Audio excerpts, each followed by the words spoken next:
يا أيها الذين آمنوا صلوا عليه وسلموا تسليما اللهم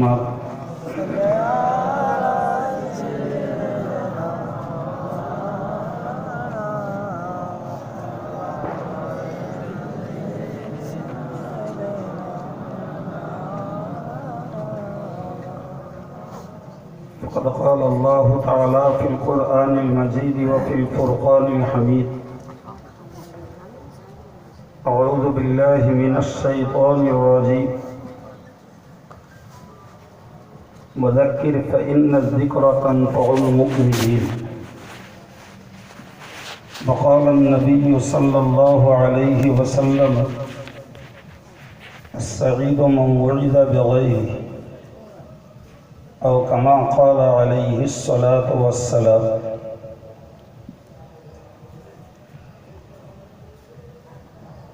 সম্মানিত স্নেহপ্রতিম বিদায়ী বক্তার ছোট ভাই, আমন্ত্রিত দিগার ওলামায়ে কেরাম, জ্ঞান পিপাসু দিনদার ইমানদার শ্রোতা মণ্ডলী, শুকরিয়া আল্লাহ পাকের দরবারে সকলেই একবার বলি আলহামদুলিল্লাহ। দরুদ ও সালাম প্রিয় নবী সরকার দো আলমের সকলেই আরো একবার বলি সাল্লাল্লাহু আলাইহি ওয়াসাল্লাম। পর কথা, মাগরিবের পর থেকে এ পর্যন্ত কি ওয়াজ নসিহত শুনেছেন আমি জানি না। আমি অল্প কিছু সময় কিছু কথা আলোচনার জন্য কোরআন শরীফের একটি আয়াত, প্রিয় রাসূলের জবানে বর্ণিত সংক্ষিপ্ত একটি হাদিস পরিবেশন করেছি। বাকি আল্লাহ পাকের মেহেরবানি ও আপনাদের নেক দোয়া।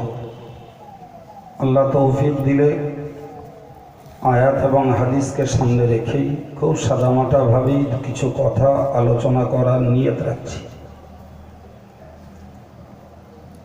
আল্লাহ কবুল করেন, সকলেই বলি আমিন। ভাই,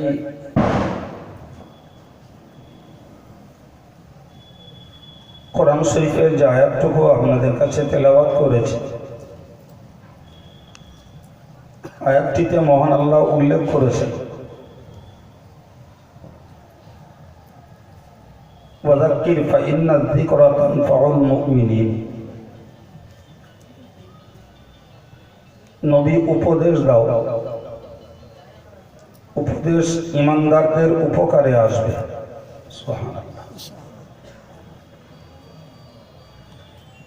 কোরআনের এই আয়াত অনুযায়ী আমরা বিশ্বাস করতে বাধ্য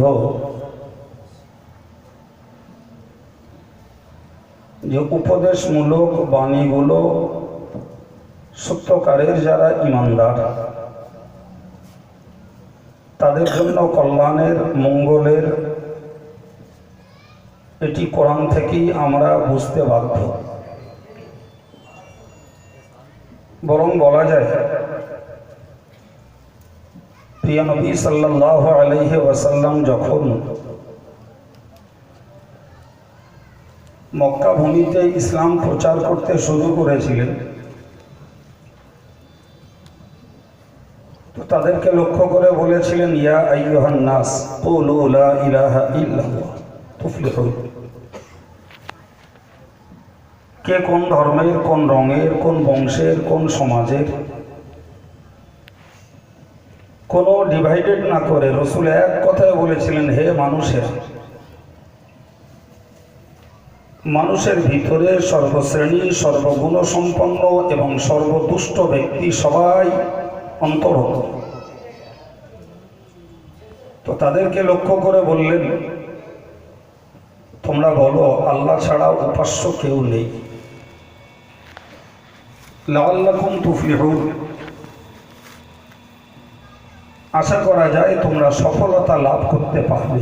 সুবহানাল্লাহ। তথা এই মৌলিক তথ্যটুকু যে আল্লাহ ছাড়া উপাস্য কেউ নেই, এই কথাটুকু যে বা যারা অন্তরে বিশ্বাস এবং মুখে স্বীকার করবেন তাদের জন্য রয়েছে ইহকালীন এবং পরকালীন সফলতা। সুবহানাল্লাহ। কিন্তু মজার ব্যাপার এটা, এই কথাটি রাসূলুল্লাহ প্রাথমিক পর্যায়ে যাদের সামনে বলেছিলেন তারা তো হারগিজ এই কথা মেনে নেওয়ার মতো মানসিক প্রস্তুতি তাদের ছিল না। এ কথা কখনো ইতিপূর্বে তারা শুনিওনি। এরকম একটি কথা শুনিয়েছেন কম বেশি 610 বছর আগে হযরত নবী ঈসা আলাইহিস সালাম। তো সে 610 বছরের পুরুষ যারা তারা তো সব মরে ভস্ম হয়ে গেছে, আর এই 610 বছর পরে সেই একই মর্মের কথা আমার নবী এসে বললেন। ফলে এই কথাটি এদের কাছে একেবারেই নতুন, এ কথার সঙ্গে তাদের কোনো পরিচিতি নেই। তাহলে ভাবতেই হয় যে প্রিয় নবী সাল্লাল্লাহু আলাইহি ওয়াসাল্লাম যে কথা তাদের কাছে ব্যক্ত করেছেন এ কথা মানার মতো মানসিক প্রস্তুতি তাদের নেই। অগত্যা তারা বিরোধিতা শত্রুতা করবে, এটাই স্বাভাবিক অঙ্গ, আর করেওছে। কিন্তু এটাই আনন্দের যে বিরোধিতা শত্রুতার ভিতর দিয়েও গাল ফজিহত কুৎসা বদনাম জবরদস্তি করেছে, তারপরও ইহুদির ঘর থেকে বেরিয়ে প্রিয় নবীর ঘোষিত এই বাণীর প্রতি আস্থা রেখে তারা ইসলামের সদস্য হয়েছে। সুবহানাল্লাহ। খ্রিস্টানের ঘর থেকে বেরিয়ে এসে তারা ইসলামের সদস্য হয়ে মুসলমান হয়েছে। কাফের মুশরিকদের ঘর থেকে, অগ্নি উপাসকের ঘর থেকে তাদের পিতৃ ধর্মকে ত্যাগ করে মুহাম্মদুর রাসূলুল্লাহ সাল্লাল্লাহু আলাইহি ওয়াসাল্লামের প্রচারিত এই নতুন বাণীর প্রতি তারা আকৃষ্ট হয়ে মুসলমান নাম গ্রহণ করেছেন। কোরআন বলেছে, নবী উপদেশ দাও, উপদেশ ঈমানদারের উপকারে আসবে। আমরা নিশ্চিত একথা স্বীকার করতে বাধ্য, কাফের মুশরিক ইহুদি নাসারা মজুসি এরা কেউ ঈমানদার নয়। অথচ রাসূলুল্লাহর এই কথা তাদের অন্তরে রেখাপাত করল, আর সেই কথার প্রতি আকৃষ্ট হয়ে পিতৃ ধর্মকে ত্যাগ করে নতুন প্রচারিত ধর্মে তারা দীক্ষিত হলেন। সুবহানাল্লাহ। তাই বলতে পারা যায় যে 1500 বছর আগে ভিন ধর্মের মানুষেরা আমার নবীর কথাকে বিশ্বাস করে তারা ইসলামের সুশীতল ছায়াতলে আশ্রয় গ্রহণ করলেন। তাহলে ঈমানদারের উপকারে আসার আগে প্রিয় নবীর কথা ঈমান হারাদের উপকারে এসেছে। আমার কথা মাথায় ঢুকছে? অন্যমনস্ক হবেন না, আমার আজ কিচ্ছু বুঝবেন না, কিচ্ছু বুঝবেন না। হাড়োয়াটু শ্যামবাজার ও আজ আমার কাছে নেই। উঠলুম আর একদম হাড়োয়াটু শ্যামবাজার এক জীবনী বলে ছেড়ে দিলাম, ওসব বুঝিলে বুঝিয়ে এই ব্রেনগুলোর দাম আছে। সুতরাং এই ব্রেনগুলো কালচার করাটাই হলো একটা গুরু দায়িত্ব। শান্ত হন, অন্যমনস্কতা বাদ দেন, তাহলে আমার মজলিসে বসলে লাভ হবে। যদি মনে করেন ছটফট করবো, চঞ্চল হব, তাহলে বেকার সময় নষ্ট করা হবে। আমি আবার একবার বলছি আয়াতটাকে বোঝানোর জন্য যে নবীকে আল্লাহ বললেন উপদেশ দাও, উপদেশ ঈমানদারের উপকারে আসবে। আমরা ইতিহাসকে পর্যালোচনা করে দেখছি ঈমানদারের উপকার আসবার আগে রাসূলুল্লাহর বক্তব্য বেঈমানদের উপকারে এসেছে। বরং সেদিনের বেঈমানেরা প্রিয় নবীর কথাকে বিশ্বাস করে ইসলামে দীক্ষিত হয়েছে। আজকের তথাকথিত মুসলিম পরিবারে জন্ম নেওয়া নামাঙ্কিত মুসলমানেরাই নবীর কথাকে বিশ্বাস করে কাজে লাগাতে অক্ষম, অযোগ্য। বলতে পারা যায় যে সেদিনের যারা কনভার্টেড মুসলিম তথা যারা অন্য ধর্ম থেকে ইসলামে দীক্ষা গ্রহণ করেছিলেন তাদের তুলনায় পারিবারিক সূত্রে আজকে যারা মুসলমান হয়েছে এদের চলমান চরিত্রটা আরো অনেক তলানিতে পৌঁছে গেছে। ঠিক বলছে না ভুল বলছি? সুতরাং ওয়াজ মানে গতানুগতিক ভাবধারা নয়। ওয়াজ মানে বেলাটারের মতন টেনে লম্বা করে শুধুমাত্র জীবনী আর কাহিনী নয়। ওয়াজ মানে মানুষের হেদায়েতমূলক বার্তা, যার ভিতর দিয়ে মানুষ তার ভবিষ্যৎ জীবনের ধর্মপথ খুঁজে পাবে, যার ভিতর দিয়ে মানুষ আল্লাহ এবং রসুল প্রেমের পথ খুঁজে পাবে, যার ভিতর দিয়ে মানুষ জাহান্নাম থেকে মুক্তি এবং জান্নাতের যোগ্যতা জোগাড়ের রাস্তা খুঁজে নেবে, তার নাম ওয়াজ। ওয়াজ হলো টাইম পাস হয়ে গেল, টাকা পেয়ে গেলুম, ওসব কমার্শিয়াল ব্যাপার, ওটা হেদায়েতের ব্যাপার নয়।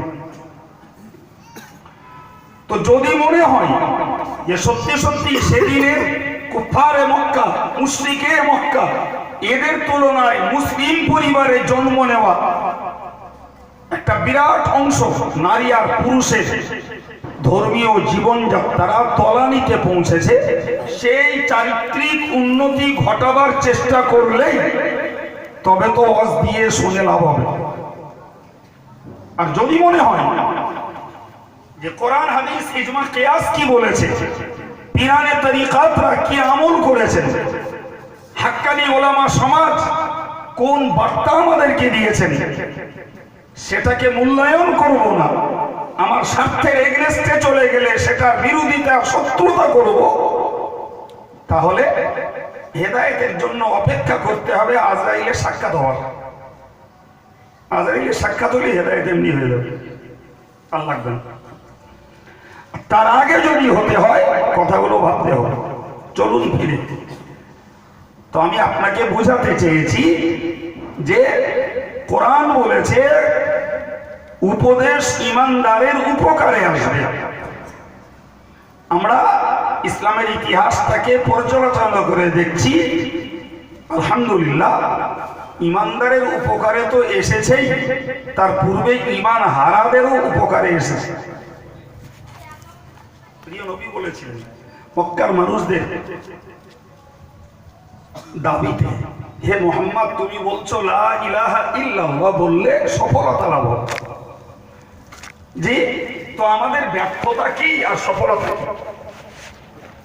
আমরা কোন ব্যর্থতায় ভোগ করছি যে এটা থেকে আমরা আলাদা সফলতা লাভ করব?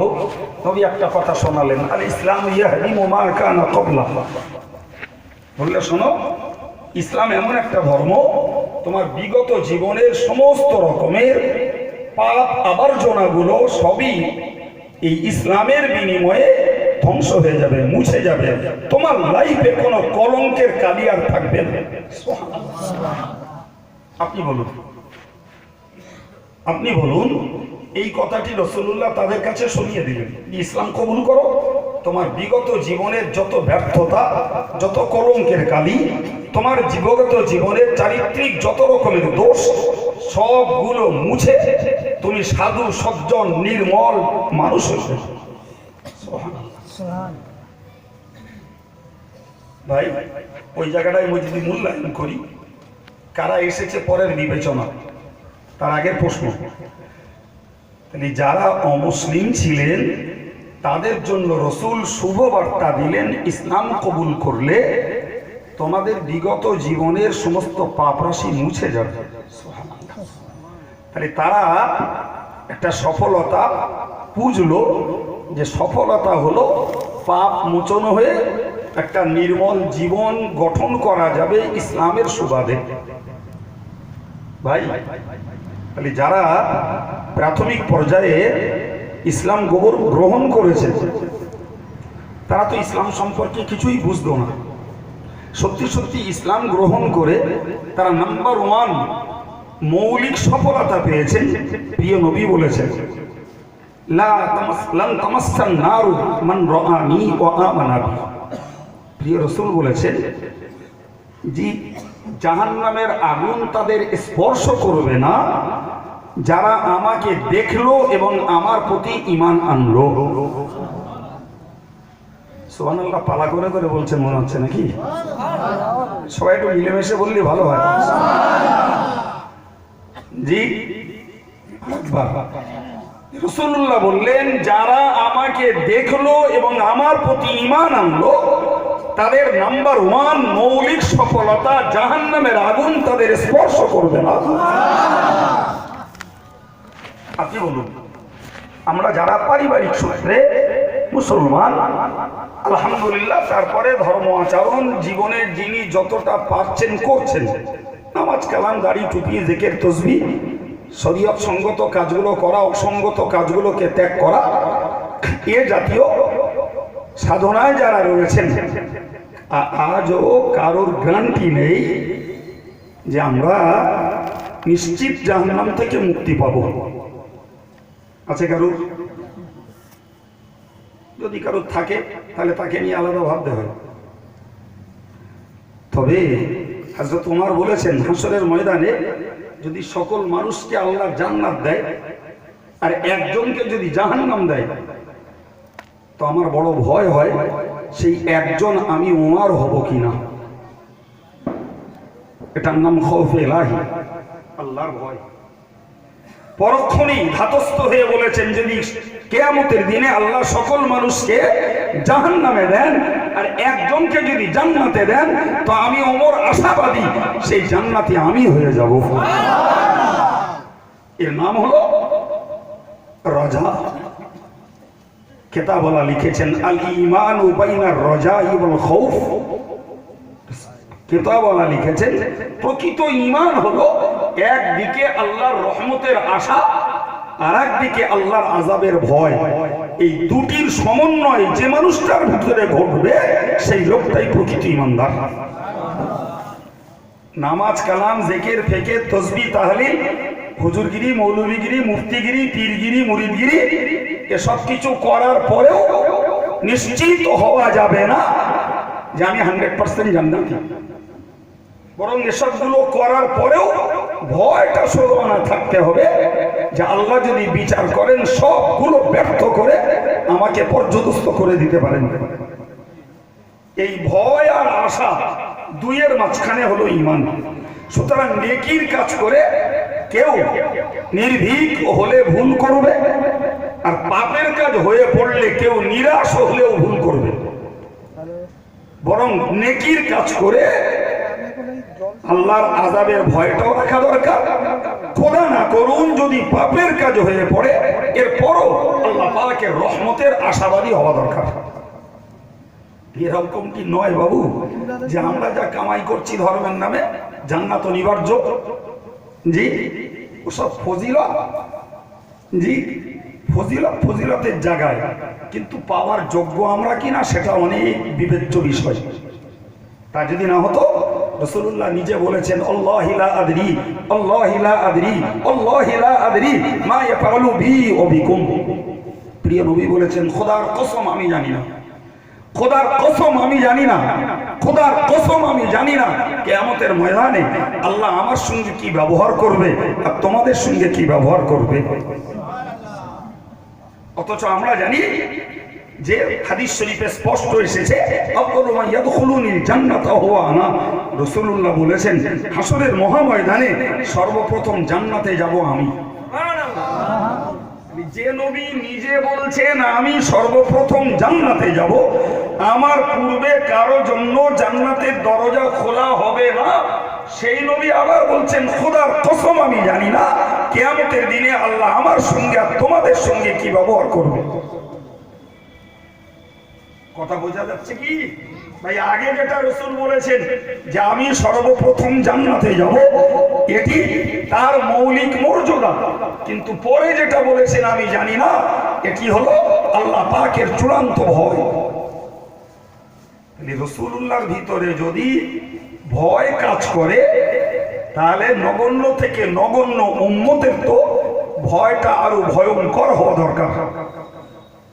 কিন্তু আমাদের সমাজটাতে আমরা লক্ষ্য করি, জি কেউ মনে করছে নামাজ পড়ে জান্নাতে যাব, কেউ মনে করছে জিকির করেই জান্নাতে চলে যাব, কেউ মনে করছে হুজুর ধরে রেখেছি অতি জান্নাতে চলে যাব। এই জাতীয় ভ্রান্ত বিশ্বাসগুলোকে ত্যাগ করা দরকার।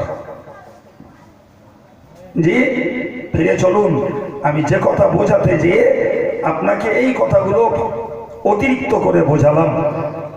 কি বোঝাতে চাইছিলাম যে রাসূলুল্লাহ বললেন যে যারা আল্লাহকে এক বলে অন্তরে বিশ্বাস আর মুখে স্বীকার করবে এর ভিতরে তাদের জন্য সফলতা রয়েছে।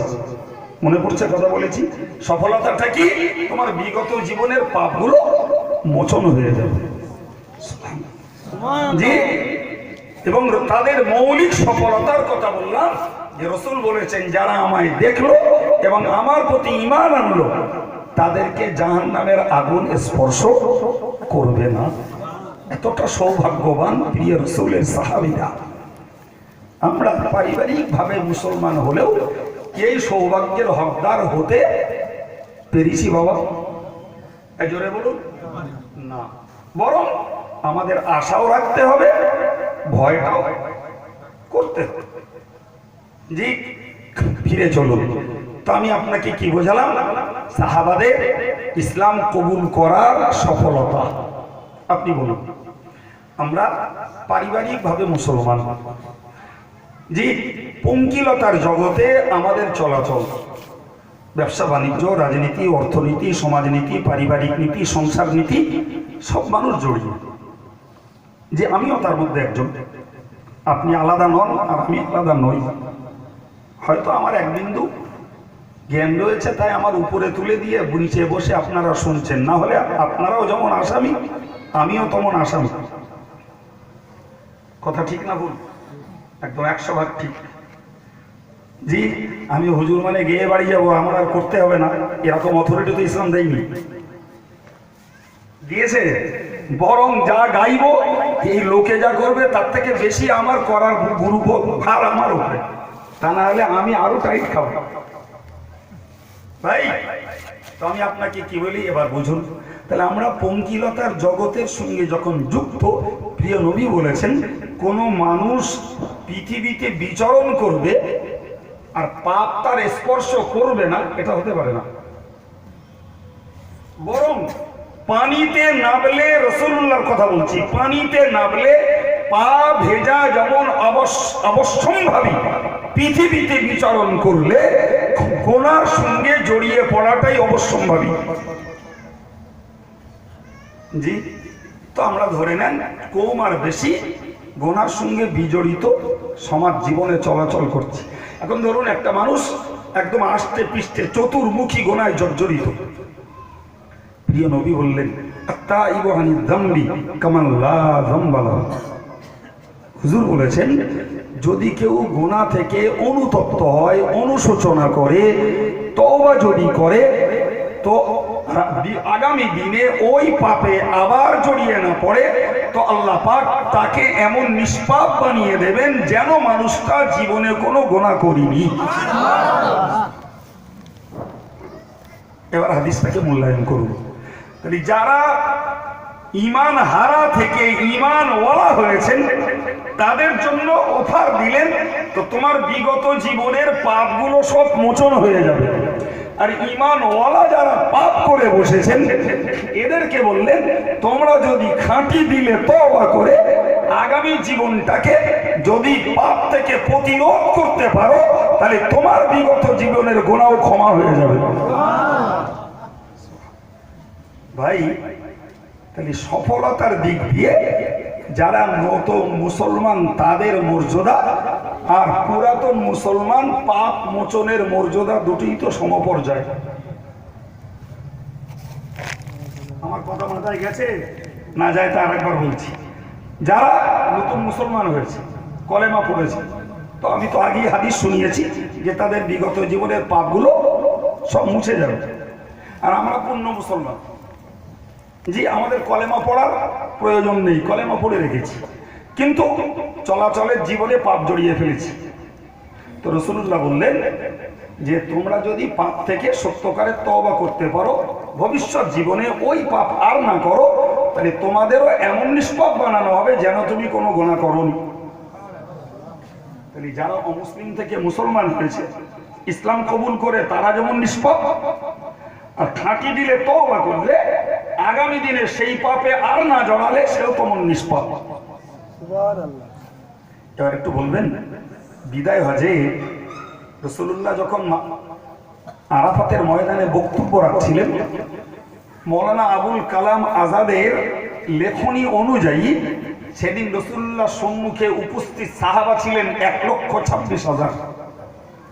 একটু সুবহানাল্লাহ বলবেন।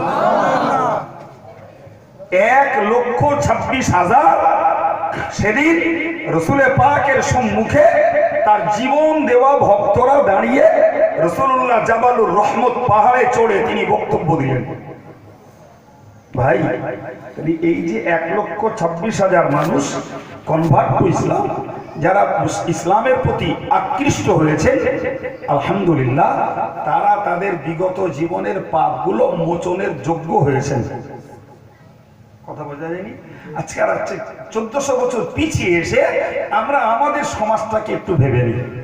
এ সমাজে যারা আজও দরগা পুজোয় ব্যস্ত, এ সমাজে যারা আজও দরগাতে দুধ ঢেলতে হাজত মান্নত করতে ব্যস্ত, এ সমাজে যে মহিলাগুলি আজও পর্যন্ত কবরে তেল পানি দিয়ে বিনা ফুঁতে তা ব্যবহার করায় ব্যস্ত, আজও কবরের পাশে পড়ে থাকা অন্যের ঘোঁটানির ধুলো পীরের কবরের ধুলো বলে বুকে মুখে মাখার জন্য ব্যস্ত, আজও যারা সুদে মদে গানে জুয়ায় বিভোর হয়ে রয়েছে, আজও যারা চিটফান্ডের ব্যবসায় যারা নিযুক্ত, আজও যারা এই সমাজের মাটিতে বহুমুখী পাপ আচরণে আষ্টে পৃষ্ঠে বিজড়িত, ভাই, মসজিদের ইমাম থেকে শুরু করে আর তা বড় হুজুরগুলো পর্যন্ত জাতির কাছে নিবেদন করছে, ভাই তওবা করুন, আল্লাহ গুনাহ মাফ করবেন, তওবা করুন, গুনাহ আল্লাহ মাফ করে দেবেন, তওবা করলে আল্লাহ গুনাহ মাফ করে দেবেন। আমায় একটু অঙ্ক কষে বলবেন যে বর্তমান সমাজের মুসলিম কমিউনিটির এই চলমান পাপগুলো থেকে তওবা করে কতজন সাধু হয়েছে? কথা বলেন না কেন? আমি তার আরবি ইংরাজিতে বলিনি, বাংলায় বলিস। আরে রাসূলুল্লাহর সামনে যে 1,26,000 সাহাবী, এরা তো পুরো গাড্ডায় আবর্জনায় শিরকি কুফরিতে এবং পৈশাচিক অত্যাচার অবিচার অনাচার দুশ্চরিত্রে ডুবেছিল।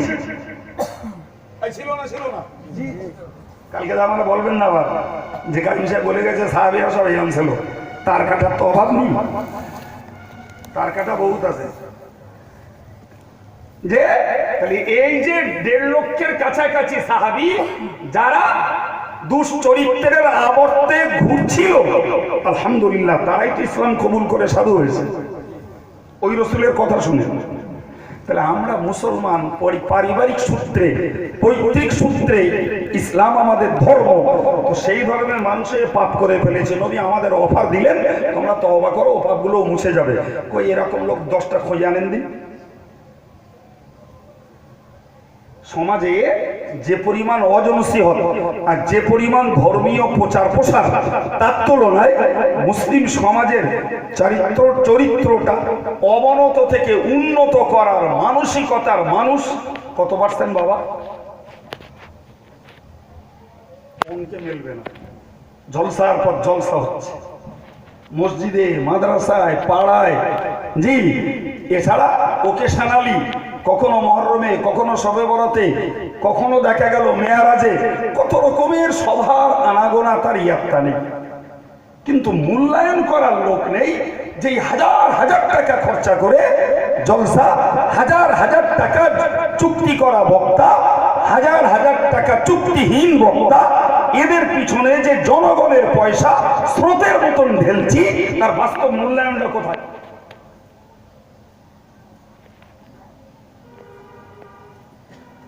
ভাই, মুসলমানের পয়সারও মান আছে জানেন? মুসলমানের পয়সারও সম্মান আছে। রাসূলুল্লাহ বলেছেন, মান ক্বালা লা ইলাহা ইল্লাল্লাহ আসিমা মিন্নি দিমাআহুম ওয়া আমওয়ালাহুম ইল্লা বিহাক্কিল ইসলাম ওয়া হিসাবুহুম আলাল্লাহ। প্রিয় রাসূল বলেছেন, যে লোকটা লা ইলাহা ইল্লাল্লাহ পড়ে নিলেন, তিনি বাঁচিয়ে নিলেন তার রক্তের মর্যাদা, তিনি তার বাঁচিয়ে নিলেন তার সম্পদ, তিনি বাঁচিয়ে নিলেন তার ধর্মস্তম্ভ। এরপরে যদি তিনি অন্যায় করেন, সেই হিসাব আল্লাহ নেবেন। তাহলে একটা কলেমা পড়া মুসলমানের মালেরও সম্মান রয়েছে, কলেমা পড়া মুসলমানের রীতিমতো রক্তেরও সম্মান রয়েছে। কোন কলেমা পড়া মুসলমানের এক ফোঁটা রক্ত অন্যায়ভাবে অপচয় করাও শরীয়তে অনুমতি নেই। কোন কলেমা পড়া মুসলমানের কষ্ট উপার্জিত অর্থ জি বিনা বেনিফিটে লাভ ছাড়া খরচ করার কোনো অধিকার নেই। এমনি খরচ তো দূরের কথা, জানেন একজন সাহাবী রাসূলুল্লাহকে এসে বলছেন, ইয়া রাসূলুল্লাহ ইয়া রাসূলুল্লাহ ইউরিদু রাজুলু আন ইয়াখুযা মালি, হুজুর একজন লোক চাইছে আমার মালটা কেড়ে নেবে, আফাউতি, আমি কি আমার মালটাকে সহসা দিয়ে দেবো? নবী বললেন ফালা তুতি, খবরদার দিও।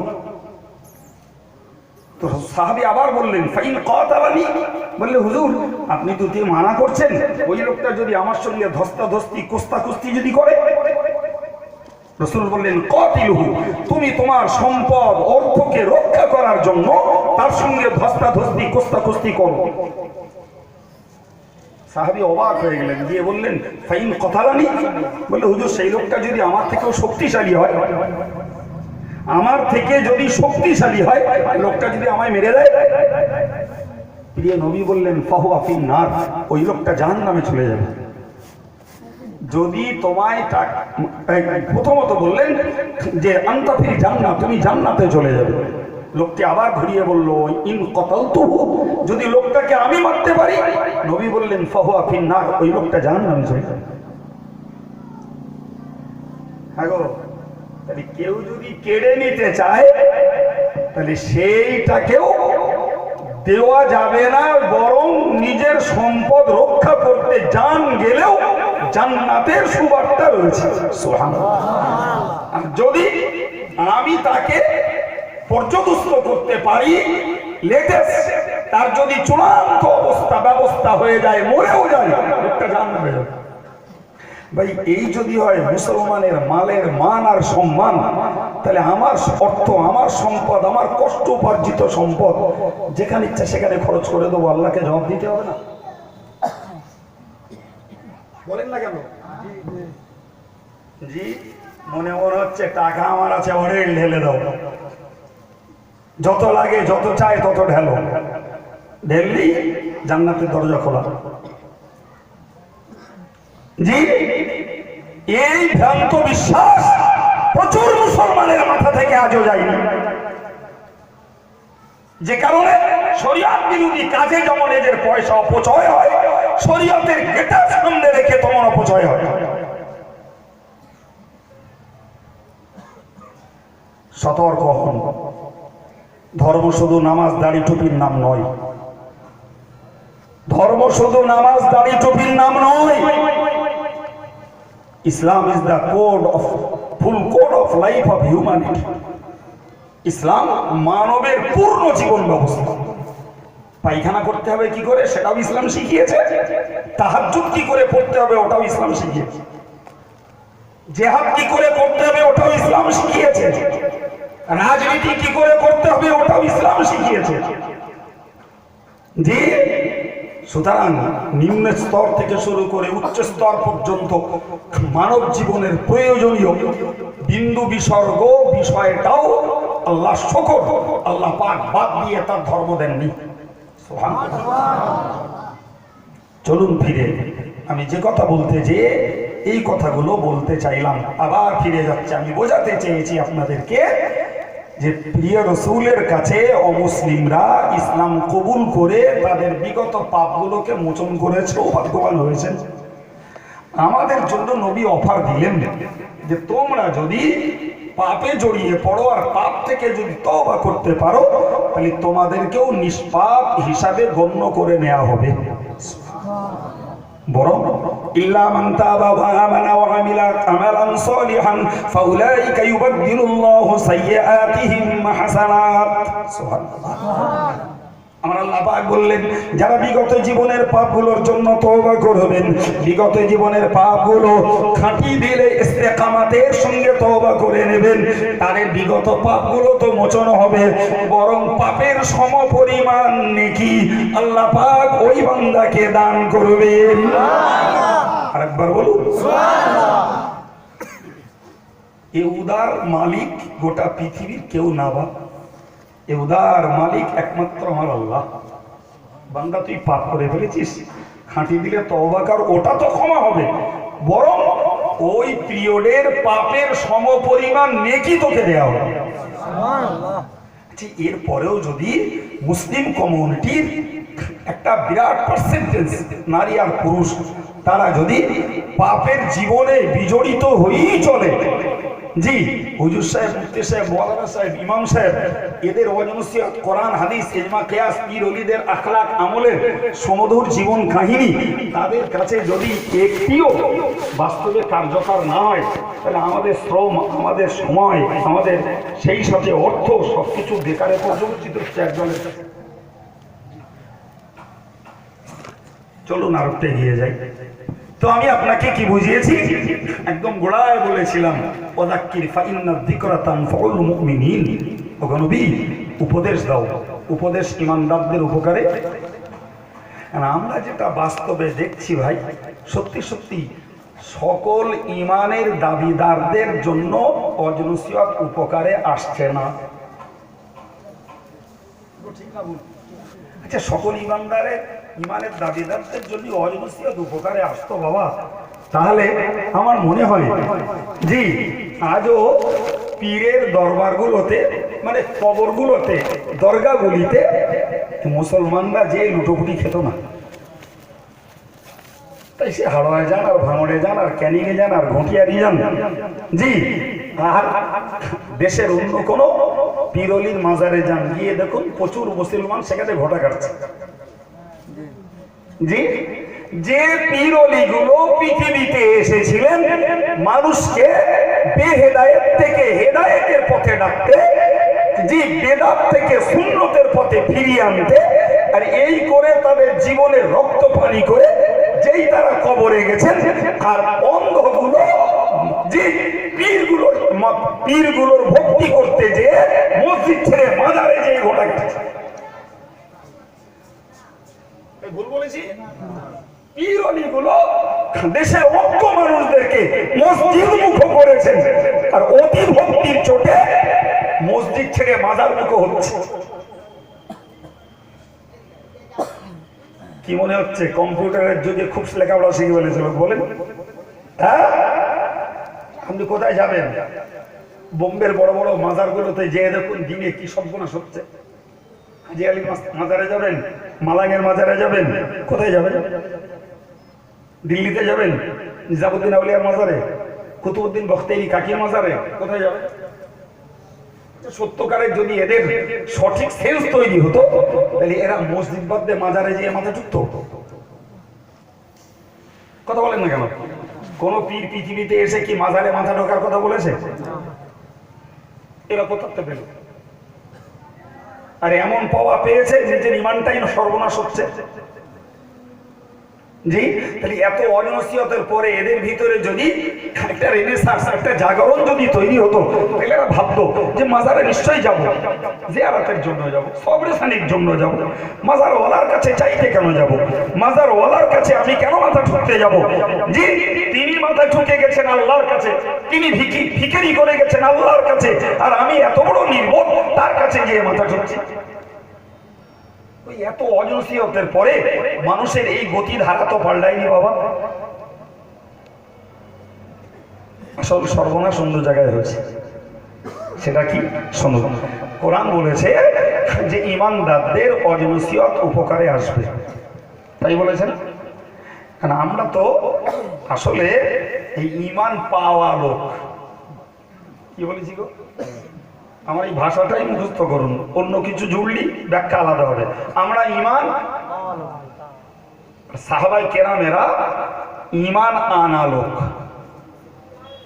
ঈমান আনা আর ঈমান পাওয়া দুটি পার্থক্য আছে বাবু। ঈমান আনতে যে সাহাবায়ে কেরামদের বাপ মা ছাড়তে হয়েছে, ভিটে বাড়ি ছাড়তে হয়েছে, তাদের খেজুর বাগান ছাড়তে হয়েছে, তবে তো তারা ঈমানটাকে জীবন দিয়ে রক্ষা করেছেন। আর আমরা তো ঈমান পুড়িয়ে পাওয়া মতন পেয়ে গেছি, ফলে এক কাপ চাই ঈমান শেষ। খুব ভুল বললো মনে হচ্ছে? একদম ভুল বলি। এক কাপ চা দিয়ে মিথ্যা সাক্ষী দিয়ে দেবে কোনো ঘটনা? জি ভাই, অথচ নবী বলেছেন যে ইমানদার কখনো মিথ্যা কথা বলতে পারে না। ভাইরা আমার মনে রেখে দিন, মহান আল্লাহ পাক কোরআন শরীফে জানিয়েছেন, ইন্নামাল মুমিনুনা আল্লাযীনা ইযা যুকিরাল্লাহু ওয়াজিলাত কুলুবুহুম। মহান আল্লাহ পাক কোরআন শরীফে ব্যক্ত করেছেন, ইন্নামাল মুমিনুন, প্রকৃত ঈমানদার হলেন তারাই, আল্লাযীনা ইযা যুকিরাল্লাহু ওয়াজিলাত কুলুবুহুম, তাদের কাছে যখন আল্লাহর জিকির করা হয়, আল্লাহর জিকির যখন তাদের কাছে করা হয়, তাদের অন্তরটা আল্লাহর ভয়ে ভীতু হয়ে যায়।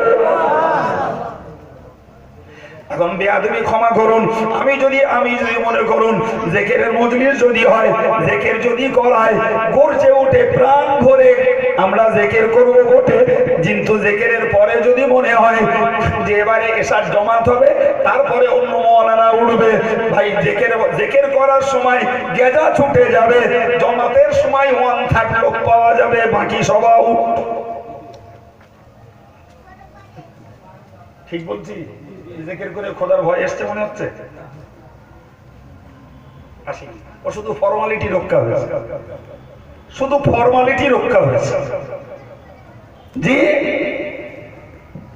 ভাই, খোদার ভয় এলে সদ্য জিকির করার গরম এখনো মিটিনি, তাহলে নামাজটা ত্যাগ করে যায় কি করে? ভাইরে, মসজিদের পাঁচিলের ভিতরে, জি মসজিদের পাঁচিলের বাউন্ডারির ভিতরে, মসজিদের বাইরে চত্বরে বসে বিচার হচ্ছে, গ্রাম্য কোনো বিচার। জি, সেখানে রাজনীতির নেতারা আছে, তবে কেউ এইচ কোম্পানির নয়, সব এম কোম্পানির। আসরে আজান হয়েছে, মসজিদে উঠলো 5 জন, 150 লোক আউট। কি বলেছি? আরে যদি অন্য কোথাও হতো পরের কথা, এই মসজিদ, ওই সামনের মাঠ, আর চারিদিকটা পাঁচিল দেওয়া, ওইখানে বসে বিচার হচ্ছে। আজান হয়েছে, 5 জন মসজিদে উঠলো।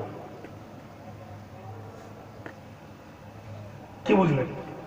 ওটা যদি সম্ভব হয়, তাহলে জিকিরের মজলিস বন্ধ হলে নামাজে শরীক না হয়ে চলে যাওয়ার ভাইও পাওয়া যাবে খুঁজে। অথচ আল্লাহ পাকের বক্তব্য, প্রকৃত ঈমানদার তারাই যাদের সামনে আল্লাহর জিকির করলে তাদের অন্তরটা কি হয়?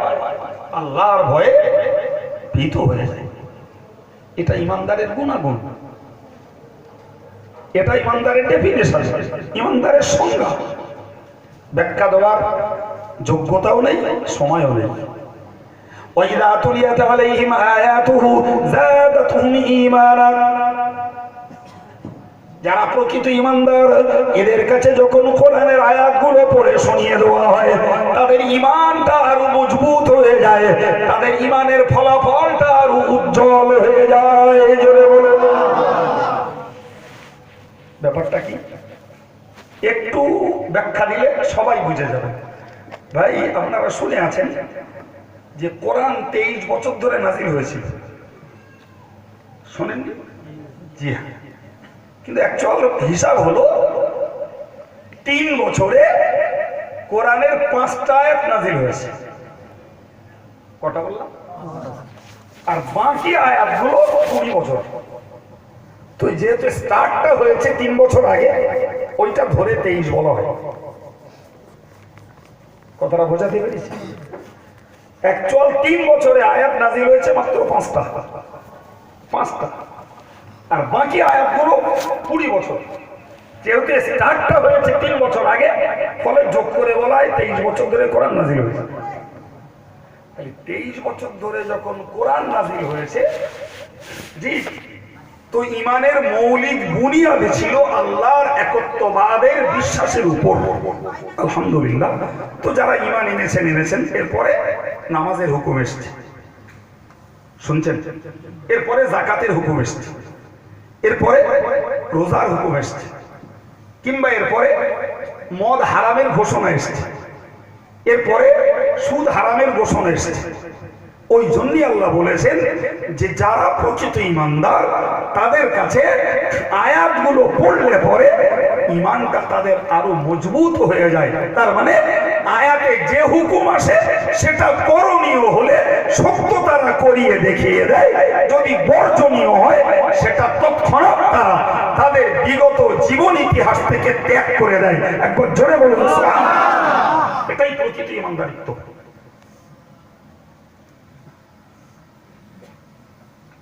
দুটো উদাহরণ দিলে বোধহয় আপনাদের জন্য সহজ হয়।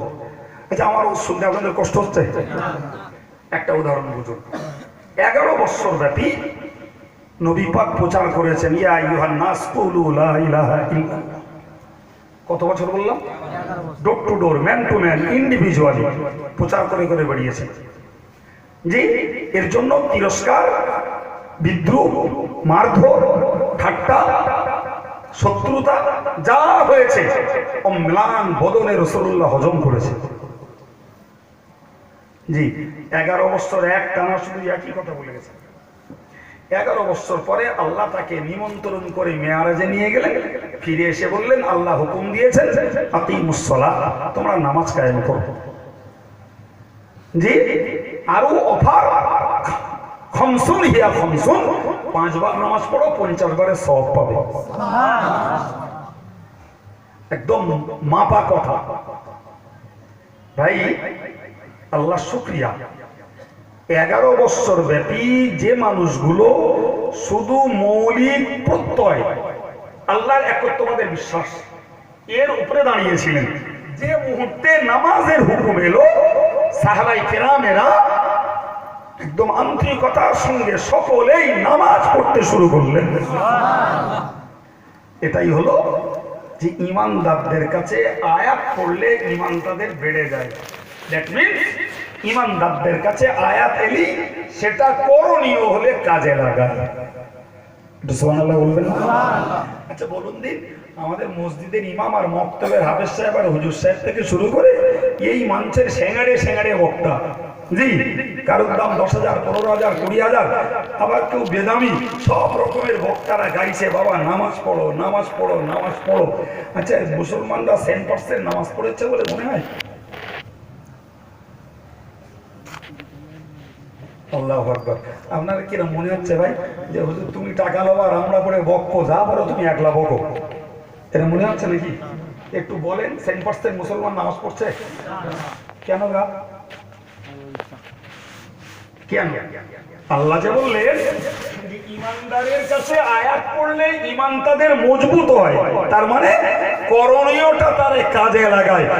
এই যে আমাদের দেশ সমাজের ইমানদারদের কাছে নিচু স্তর থেকে শুরু করে উঁচু স্তর পর্যন্ত ধর্মীয় প্রবক্তারা নামাজের পড়াটা দিয়ে যাচ্ছে, বাবা নামাজ পড়ো, বাবা নামাজ পড়ো, বাবা নামাজ পড়ো। আমাদের সমাজের জি যারা উঠতি প্রজন্ম কিংবা প্রবীণতায় পৌঁছে গেছে এরকম মানুষ অনেক রয়েছে। এতবার নামাজের পড়া হুজুর দিয়ে গেলেন, আজও নামাজ পড়া অভ্যাস হয়নি। তাহলে আমাদের ইমানের মজবুত হচ্ছে বলে মনে হয়? হচ্ছে বাবা? তাহলে না হয় তো উল্টে বলতে হয়, তাহলে আমরা আসলে দাবি করেছি, হকিকতে আমরা ইমানদার হতে পারিনি। জি, এই কথা শুনলি তো মাথা এমনি গরম হয়ে যাবে। কোথা তেলে এসে বলো দিনের জুটিয়ে, আমরা কত বক্তারও শুনলে আমার কত পাম দিয়ে বেলুন বানিয়ে মাথায় তুলে বাড়লে যায়, আর এই লোক আজকে তা করতে হচ্ছে, তো আমাকে ইমানদারি থাকা যাবে না। তো আর ভাবনা ভালো আমি করাচ্ছি, কথা বলুন, আমি করাচ্ছি। আল্লাহু আকবার। রাসূল মিয়ারাজ থেকে এসে বলেছেন যে আল্লাহ পাক 5 বার নামাজ ফরজ করে দিয়েছেন, আর 5 বার পড়লে 50 বারের সওয়াব দেবেন বলেছেন। সুবহানাল্লাহ। সাহাবায়ে কেরামেরা নামাজ পড়তে শুরু করে। এবার একটা মজার ব্যাপার ভাই, এই সাহাবারা যারা নামাজ পড়ছেন জি, সবাই তাদের দেশাচার বলি আর নিজস্ব ব্যক্তিগত চাহিদাই বলে সবাই মদ খেত। বলবেন কাইমসা বলে গেছে সাহাবারা মদ খায়, বলবেন বলে যত পাপ জোগাড় করবেন আমার তত লাভ। জি, আর যদি মনে করেন না পাপ জোগাড় করবো না, তাহলে কাইম সাহেব যা বলছে ঠিক বলছে, কান্টক জ্ঞান না থাকে জেনে নেওয়া ভালো। ফালতু সমালোচনা করে জাহান্নাম তৈরি করার যুক্তি নেই। জি, আরে সাহাবাই কেরামেরা ইসলাম গ্রহণ করার পরেও মদ খেতেন।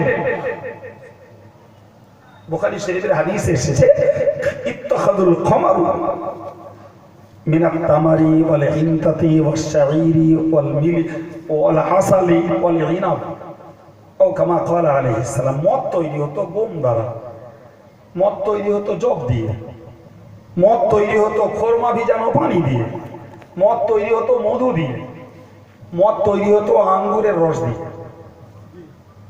আচ্ছা, এই যে পাঁচটা জিনিস একটাও কি মূলে হারাম? পাঁচটাই মূলে হালাল। শুধু তৈরির প্রক্রিয়াতে সেটা খেলে মাদকতা তৈরি হতো, নেশা আসতো, ভুলমুক্ত। শুধু তৈরির প্রক্রিয়া, মূলত মূল কাঁচামাল প্রত্যেকটাই হালাল। খোরমা, জব, গম, মধু, আঙ্গুর সব কটাই মূলে হালাল। তৈরির প্রক্রিয়াতে মাদকতা তৈরি হতো। জি, তো ইসলাম গ্রহণের পূর্বে দেশাচার হিসাবে সাহাবাই কেরামেরা তখন ইসলাম গ্রহণ করেননি, তখনও মদ খেতেন। ইসলাম গ্রহণ করেছেন দেশের প্রথা অনুযায়ী, তখনও মদ তাদের ভিতরে বিরাজমান। জি, তাদের জীবনের পরিবর্তন ঘটেছে তো এরপর থেকে আল্লাহ রাসূলের হুকুম অনুযায়ী। মাথায় গেছে কথা? সুতরাং এই যে আগে 11 বছর ব্যাপী তারা শুধু লা ইলাহা ইল্লাল্লাহ পড়েছেন, তখনও মদ চালু। নামাজের হুকুম এসেছে, তখনও মদ চালু। আগে থেকে খান, ইসলাম হারাম করিনি, চলছে। ঘটনা চক্রে একদিন একটা জায়গায় কয়েকজন সাহাবী মাগরিবের নামাজ পড়েছেন জামাত সহ। তো একজন সাহাবী ইমামতি করবেন, স্বাভাবিক। জি, তো তিনি ইমামতি করতে দাঁড়িয়েছেন। ইমামতি করতে দাঁড়িয়ে কেরাত করছেন, কুলিয়া আইয়ুহাল কাফিরুন আ'বুদু মা তা'বুদুন। আচ্ছা, অনেক নামাজি আছে মজলিসটায়, আলহামদুলিল্লাহ। আচ্ছা, আমি এই যেটুকু পড়েছি এতে ভুল হয়ে গেছে মনে হচ্ছে? ভুল হয়ে গেছে। কি ভুল বলেছি? একটা লা শব্দ বাদ গেছে। আর এই লা শব্দটা বাদ যাওয়া মানে পুরো অর্থটা 100 ডিগ্রি ঘুরে যাবে। আল্লাহ বললেন, কুল, ও নবী তুমি বলো, ইয়া আইয়ুহাল কাফিরুন, হে কাফের সম্প্রদায়, লা আ'বুদু, আমি ইবাদত করি না, মা তা'বুদুন, তোমরা যার বা যাদের ইবাদত করো আমি তাদের ইবাদত করি। যে লাটা বাদ দিয়ে বলবো একদম 100 ডিগ্রি ঘুরে গেল। ও নবী তুমি বলো, আমি তার ইবাদত করি, তোমরা যারে করো। 100 ডিগ্রি ঘুরে গেছে না? যাইনি? ওরা কার ইবাদত করে বলেন না? কার ইবাদত করে ওরা? লাত, মানাত, উজ্জা, তাদের নিজেদের প্রতিমাদের নাম, তার ইবাদত করে ওরা। এখন যদি লাটাকে বাদ দেওয়া হয় তাহলে প্রকারান্তরে প্রমাণ হলো যে তোমরা লাত, উজ্জা নামক যাদের মাবুদ স্থির করে পুজো করো, আমি মুহাম্মদও তাদের করি। অথচ বাস্তবতা একদম পুরো 100% নয়, বরং 1000% মিথ্যা কথা, তাই না? সাহাবী নামাজে যে ওই কেরাত পড়লেন, কুল ইয়া আইয়ুহাল কাফিরুন আ'বুদু মা তা'বুদুন। এদিক যে সাহাবাদের নামাজে এরকমটা হচ্ছে, রাসূল তো জানেন না। রাসূল অন্য জায়গায়, জিবরাইল চলে এলেন। জি, সে রাসূলকে বললেন, আল্লাহ বলে পাঠিয়েছেন, ইয়া রাসূলুল্লাহ, ইয়া আইয়ুহাল্লাযীনা আমানু লা তাকরাবুস সালাতা ওয়া আনতুম সুকারা হাত্তা তা'লামু মা তাকুলুন। সুবহানাল্লাহ, আমার আল্লাহ পাক বলে পাঠিয়ে দিলেন, ওগো নবী তুমি ঘোষণা দিয়ে দাও, হে ঈমানওয়ালারা, লা তাকরাবুস সালাতা ওয়া আনতুম সুকারা, তোমরা নেশাগ্রস্ত অবস্থাতে নামাজের ধারেও ঘেঁষো না। নেশার ঘোর চলতে রয়েছে, এই অবস্থায় নামাজের ধারে যেও, ওয়েট করো, অপেক্ষা করো, হাত্তা তা'লামু মা তাকুলুন, ওই সময় পর্যন্ত যখন তুমি মুখ দিয়ে কি বলছো সেটা যেন নিজে বুঝতে পারো। তাহলে কি হবে?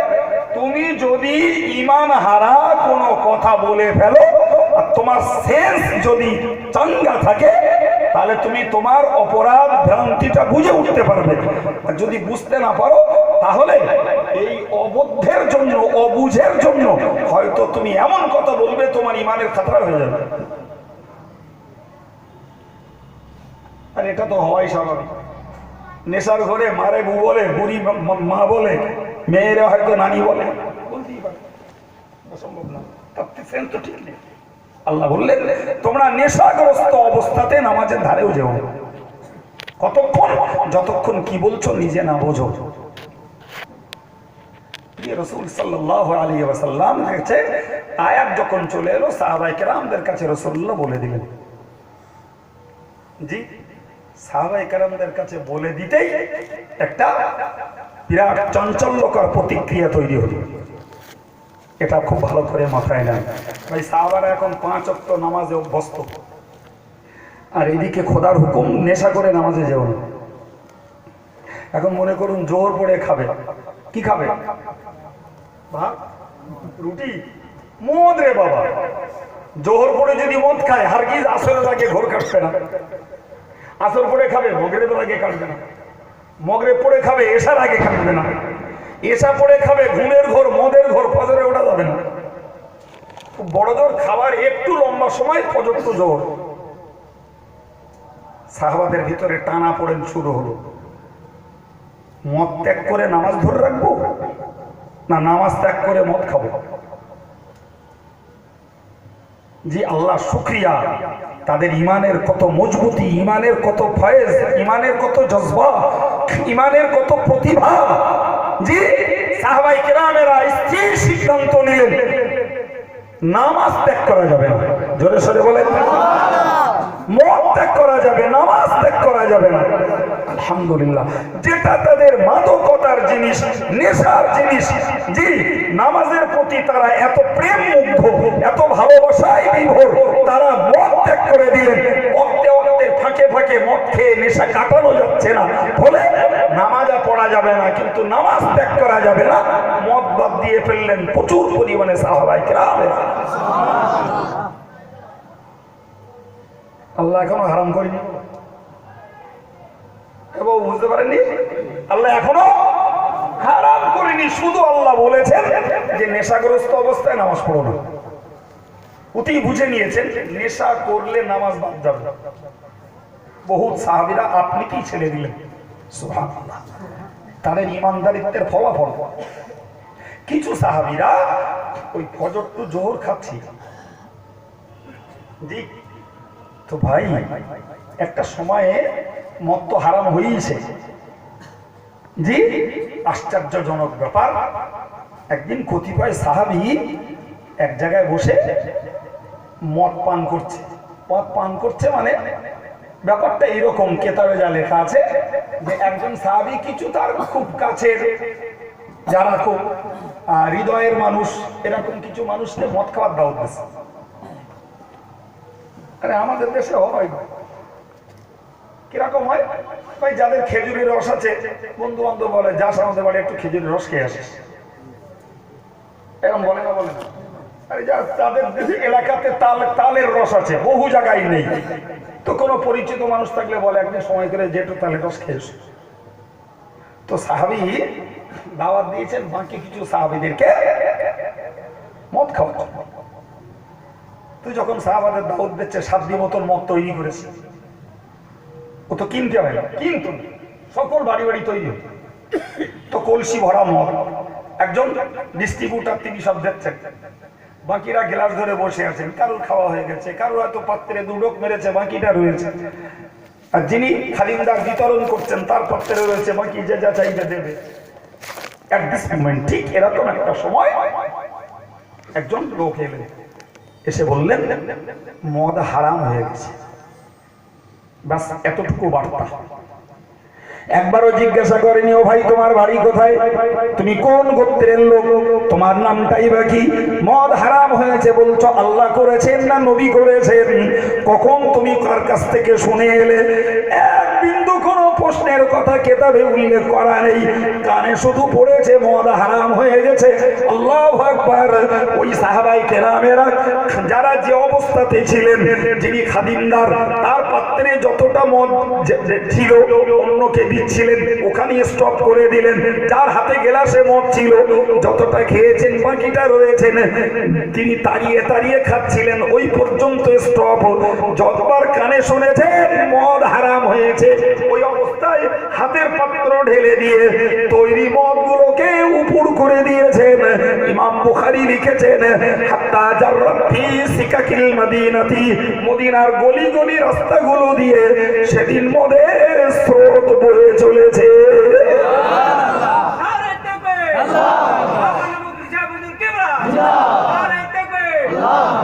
পুলিশ লাগে, পাহারাদারি লাগে,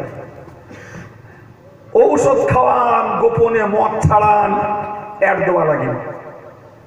ভাই আমেরিকা মদ বন্ধ করার জন্য ৭৫,০০০ কোটি ডলার খরচা করেছে, কিচ্ছু পুলিশ দিয়ে, স্টিল গান দিয়ে, পাইপ গান দিয়ে পাহারাদারি করে মদ বন্ধ হয়নি, না ভারতে না কান্ট্রির কোন দেশে।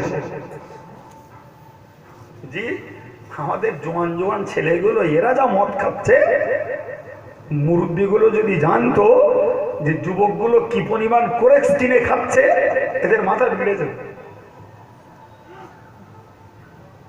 বুঝতে পারেননি কি বলেছি? যুবকগুলো বর্তমানে যা মদ খাচ্ছে, শুধু বাপের দাদা বলে না, মারে নানি বলে না, এই যা মনে করে সাধু, ওরা র্যান্ডম কোরেক্সটিনে খাচ্ছে, ভুল বকে না গো। অথচ যা খাবার খায়।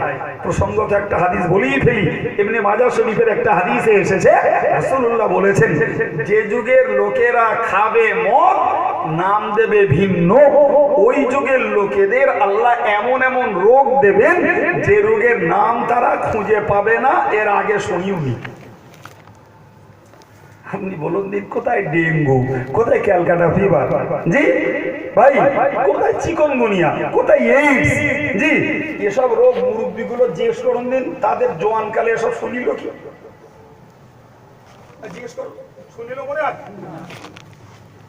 হ্যাঁ, আমাদের কালে এই দেখতে পাচ্ছি, এরপরের কালে আবার কি দেখা যাবে আল্লাহ ভালো জানে। রাসূল বলেছেন, যে যুগের মানুষগুলো খাবে মদ, নাম দেবে ভিন্ন, আল্লাহ এমন রোগ দেবেন যার নাম তারা জীবনেও শুনিনি। একদম বাস্তবে হচ্ছে ওটাই। বিশ্বাস করুন, খাচ্ছে ব্র্যান্ডি, হুইস্কি, সব মদ, কেউ বুঝতে পারে না ওর নাম মদ।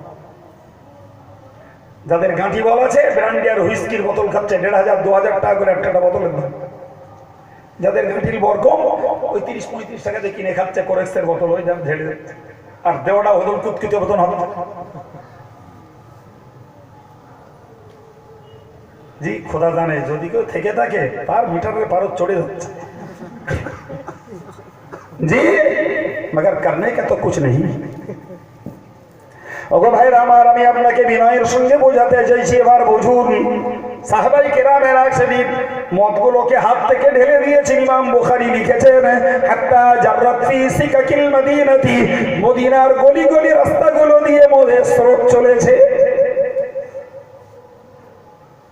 এবার একটু ফিরে চলুন, আমি কি বলেছিলাম ভুলে যাইনি, মনে আছে। আমার আল্লাহ পাক বলেছেন, ইন্নামাল মুমিনুনা আল্লাযীনা ইযা যুকিরাল্লাহু ওয়াজিলাত কুলুবুহুম, যারা প্রকৃত ঈমানদার তাদের অন্তরগুলো আল্লাহর জিকিরে ভয়ে ভীত হয়ে যায়। ওয়া ইযা তুলিয়াত আলাইহিম আয়াতুহু, তাদের কাছে যখন আল্লাহর আয়াতগুলোকে তেলাওয়াত করা হয়, যাদাতহুম ঈমানা, তাদের ঈমানটা আরো মজবুত হয়ে যায়। আমি মজবুতির ব্যাখ্যা বুঝিয়েছি আপনাদের। যেগুলো করার হুকুম আসে সেগুলো তারা করে দেখায়, আর যেগুলো বাদ দেওয়ার হুকুম আসে সেগুলো তারা জীবন থেকে পরিত্যাগ করে দেয়। আমি ঐতিহাসিক তত্ত্ব থেকে দুটি জিনিসই আপনাদের স্মরণ করিয়ে দিতে চেয়েছি। 11 বছর ব্যাপী যে সাহাবীরা শুধু ঈমানের উপরে কায়েম ছিলেন, 11 বছর পরে যেই না নামাজের হুকুম এসেছে, সাহাবায়ে কেরামেরা বাস্তব নামাজটাকে আমলে পরিণত করে নিয়েছে। ভাইরা আমার, এর কিছুদিন পরে যখন আবার মদ হারাম, মদ নিষেধ হয়েছে, সেই সাহাবায়ে কেরামেরা আল্লাহ আয়াত ইয়া আইয়ুহাল্লাযীনা আমানু ইন্নামাল খামরু ওয়াল মাইসিরু ওয়াল আনসাবু ওয়াল আজলাম, হে ঈমানওয়ালারা নিশ্চয়ই মদ খাওয়া, জুয়া খেলা, ওয়াল আনসাব কোন দরগার নামে হাজত মান্নত করা,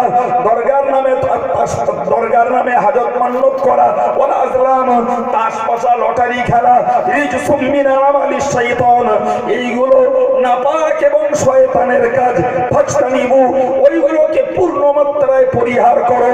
এই হুকুম যখন নাজিল হয়েছে, মদে বিভোর মক্কাবাসী, খাস করে সাহাবায়ে কেরামেরা ওই দিন এই মদ ত্যাগ করেছেন, নতুন করে মদের পাত্র তারা স্পর্শ করেননি। এর নাম হলো ইমানদারের কাছে আয়াত পড়লে তাদের ইমানটা তারা মজবুত করে নেয়। 1400 বছর আগের ইতিহাসটাকে সামনে রেখে দিয়ে এবার আমরা আমাদেরটা ভাবি যে আমরা ইমানদার, আলহামদুলিল্লাহ। জীবনে কত আয়াতের বাণী, কত আয়াতের বক্তব্য, কত আয়াতের ভাষণ আমরা সকানে শুনলাম। বলেন না, ইমানদার সকানে শুনবার পরে তার জীবনের পরিবর্তন ঘটিয়েছে কত দ্রুত। এই রেকর্ড আমাদের সমাজে দিনের বেলা লাইট নিয়ে পাওয়া যাওয়া কষ্ট, রাত্রি তো দূরের কথা। জি বাইরে তাহলে কি রেজাল্ট দাঁড়াচ্ছে? আমরা দাবি করেছি ঠিকই, কিন্তু হকিকতে আমরা ইমানদার 16 আনা সবাই হতে, একটু জোরে বলেন, পারিনি। নিরা একটু ছাড়িয়ে বলেন, তাই বোঝা যাবে। আমরা ইমানের দাবি করেছি, কিন্তু বাস্তব গুণাগুণটাকে যদি পর্যালোচনা করা যায়, জি আমি যতটুকু পেরেছি আপনাদেরকে করে দেখিয়েছি, তাতে সত্যকারের আমরা দাবি করলেও গুণাগুণে সঠিক জায়গায় পৌঁছাতে পারিনি, তথা হকিকি ইমানদার আমরা সবাই হতে পারি। আল্লাহ পাক আবার বললেন, শোনো, যারা সত্যকারের ইমানদার হয়, ওয়ালা রাব্বিহিম ইয়াতাওয়াক্কালুন, তাদের ভরসা থাকে একমাত্র আল্লাহর উপর। ভরসা কিসের উপর? বেয়াদবির ক্ষমা চেয়ে বলছি বাবু, বাস্তবের কথা বলুন। কোরআন শরীফে মহান আল্লাহ পাক জানিয়েছেন, ওয়া ইয়াতাওয়াক্কালু আলাল্লাহি ফাহুয়া হাসবুহু, যারা আল্লাহর প্রতি ভরসা করে আল্লাহই তাদের জন্য যথেষ্ট হয়ে যায়। পৃথিবীর ওর কোনো জাতি সমাজ কেউ না করুক, যারা ইমানদার এদের ভরসা তো 100% আল্লাহর উপরে হওয়া উচিত। ভাই, তাহলে আল্লাহর উপরে ভরসা করলে পরে আল্লাহ যথেষ্ট, এ কথা খোদ আল্লাহই বলেছেন। আমায় বলবেন বাবু, যদি সত্যকারের ইমানদারের আল্লাহ ভরসা থাকতো, তাহলে ইমানদার ডেভেলপমেন্টের জন্য সুদ খেয়ে উন্নতি ঘটাতে যেত বলে মনে হয়। ইমানদারের ঘরের বউগুলো মহিলা সমিতি করে গ্রুপ লোন নিয়ে সংসারের রোজগার বাড়ানোর ধান্দা করতে পারতো বলে মনে হয়। কিছু বলেন বাবু? মনে হয় এদিকের মেয়েরা সমিতি করে না, সেই জন্য বুঝতে পারছেন না আপনারা। জি ওটা কি আল্লাহ ভরসার পক্ষে না বিরুদ্ধে? যদি ইমানদারের আল্লাহ ভরসা থাকতো, তাহলে চিটফান্ডের ব্যবসায়ীরা নাম দিত না। ইমানদারের আল্লাহ ভরসা যদি থাকতো, প্রতারণা করে ভগলামি দিয়ে রোজগার করতো না, ইভেন ভেকধারীগুলো পর্যন্ত। সাধারণ জনতা তো দূরের কথা, আম মুসলমান তো দূরের কথা, আমার মতো কত ভেকধারী রয়েছে যারা ভগলামি দিয়ে ফটকা বাজারি করে, প্রতারণা করে, যে মানুষের উপরে ভর করে নিজেদের পেট আর পকেট চালিয়ে যাচ্ছে। এই ভুল বলছি? জি গিন্নির চুলোর গোড়ায় বসে বলছি না, এতটা মানুষের সাক্ষী রেখে বলছি। একমাত্র সর্বনাশ আল্লাহ ভরসার অভাব হয়েছে, আল্লাহর প্রতি তাওয়াক্কুলের অভাব। কেউ ভাবছে পীর সাহেব আমার খাওয়াবে, কেউ ভাবছে রাজনীতির নেতারা আমার খাওয়াবে, কেউ ভাবছে সুদ খেলি তবে আমার খাওয়া হবে, কেউ ভাবছে পরের জমি এক হাত ফেলে রাখলি সেইটাই আমার খাওয়া হবে, কেউ ভাবছে বাসি মাল রঙের গামলায় ডুবিয়ে টাটকা করলি তবে আমার পয়সা দুটো বেশি হবে। জি, এই নানা জাতীয় ছল্টু বল্টু করে প্রচুর পরিমাণে ইমানের দাবিদার মুসলমানরা, জি, দায়িত্বশীল দায়িত্বহীন সব রকমের মানুষের ভিতরে আসামি মজুদ। জি, খোদা ভরসার গ্রাউন্ড বুঝিনি, খোদা ভরসার গ্রাউন্ডাই বুঝিনি ভাই। ইমাম জালালউদ্দিন সিউতি রহমাতুল্লাহ তিনি একটি জায়গায় লিখেছেন যে একদিন রাসূলুল্লাহ হযরত সাহাবী প্রবর আবু যারকে সঙ্গে করে নিয়ে মদিনার এক রাস্তা দিয়ে যাচ্ছে। যেতে গিয়ে রাসূল হঠাৎ দাঁড়িয়ে গেল, দাঁড়িয়ে গাছের ডালে বসা একটা পাখির দিকে ইশারা করে রাসূল বললেন, হ্যাঁ আবু যার, ওই পাখিটা কি করছে দেখছো? তো দেখা গেল পাখিটা ডালে বসে ফোকরাচ্ছে। রাসূল বললেন, কি বলছে জানো? পাখিটা কি বলছে জানো? হযরত আবু যার বললেন, আল্লাহু ওয়া রাসূলুহু আ'লাম, আল্লাহ সবথেকে বেশি জানেন আর তার রাসূল জানেন। আমার প্রিয় নবী বললেন, ওগো আবু যার, ওই পাখিটা বলছে, আল্লাহ তুমি চোখে করেছো আমায় অন্ধ, পেটে দিয়েছো খোদার জ্বালা, আল্লাহ পেটে খোদার জ্বালা দিয়েছো, আমার আপত্তি নেই, দৃষ্টি শক্তি যদি দিতে তোমার দুনিয়ায় দানা পানি খুঁজে পেতাম, আল্লাহ তুমি আমাকে চোখে অন্ধ করেছো, দুঃখ আমার নেই, পেটে যদি খোদার জ্বালা না দিতে তাহলে তো কোনো দাবি ছিল না। কি গো, কথা ঠিক না? আল্লাহ তুমি করেছো দৃষ্টিতে অন্ধ, পেটে দিয়েছো খোদার জ্বালা, সুতরাং তোমার উপরে ভরসা করে রইলাম, আমার খোদা নিবারণ করবে তুমি। রাসূল বলছেন আবু যারকে, আর ওই দাঁড়িয়ে থাকতে না থাকি ও তো আন্দাজে ঠোকর মেরিয়ে যাচ্ছে, চোখ তো অন্ধ। আল্লাহর ইশারা একটা পতঙ্গ উড়ে ও ঠোঁটের রেঞ্জের ভিতরে বসেছে, ও তো আন্দাজে ঠোঁট মেরে দিয়েছে, গালে যে আহার পড়েছে খেয়ে নিয়েছে, আর খেয়ে নিয়ে যেই খাওয়া হয়ে গেছে রাসূল মিচকে হাসছেন। রাসূল আবু যার, ওই পাখিটা কি বলছে জানো? আল্লাহ পাক নবী বললেন, ওগো আবু যার, ওই পাখিটি বলছে, মাইয়া তাওয়াক্কালা আলাল্লাহি ফাহুয়া হাসবুহু, হে বিশ্ব মানব তোমরা মনে রাখো যে আল্লাহর উপরে ভরসা করে আল্লাহ তার জন্য যথেষ্ট হয়ে যায়।